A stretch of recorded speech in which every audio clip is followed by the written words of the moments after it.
I did it because they're killing people in West Papua, and also they're using a huge amount of local money to give to huge weapons corporations. What about you, Christine? Well, I did it because it is so important that we cannot let them get away with it. We have to speak up and speak out. I resist arms fairs because in these fairs they deal with the equipments to control and repress our societies. We work towards divestment, disarmament, and demilitarization for a peaceful, green, and just future, exactly the opposite of what arms fairs represent and the violence that they cause every day. We resist arms fairs because the idea of profiting from death and human misery is abhorrent. War is created by those who profit from it. This is a space where people are profiting from the repression and violence carried out by states against people, especially those who resist and are in opposition to authoritarian and right-wing governments. And we think that if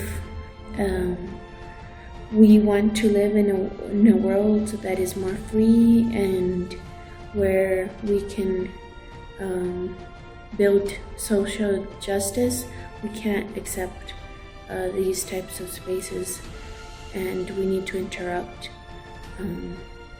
the normal business days of these companies. We disrupted land forces because this is where the rich and powerful men meet to make plans and make deals to destroy our planet and maim her peoples. We're impatient for the future. We're ready to start, and our future looks like this.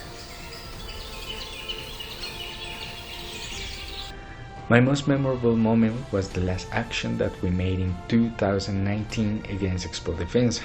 It was just so beautiful to see all of us sharing and gathering to resist through so much art from so many different people. For me, the best bit was when 20 young people went in, not just young people actually, but mostly young people went in, broke inside, rushed in, and then got up on the Rheinmetall tank and with a big sign saying $30 billion a year for the weapons dealers.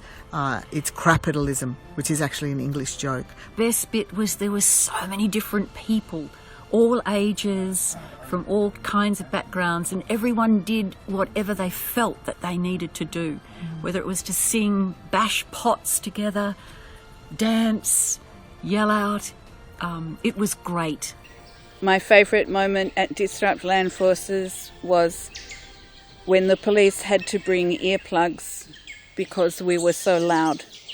The most memorable moment we've ever had in taking action against the arms fairs was the huge dance party that we had at the conclusion of a day of blockading the New Zealand Defence Industry Association annual conference. We shut down the conference, and we finally shut it down for good in 2018.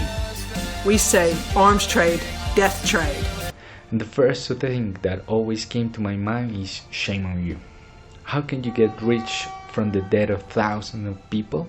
Off of war, off of repression isn't honorable, it's not respectable, it's not something that you can ever be proud of.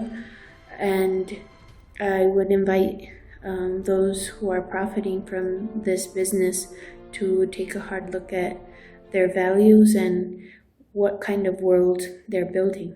We tell arms dealers that all the money that they make from killing people will not buy them protection from their conscience, but it will build a more violent, hateful, and fearful society for their children and their grandchildren.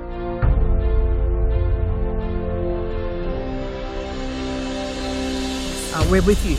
Yes, we are with you. Stop the weapons trade. Yes. Arms trade, death trade! Arms trade, death trade!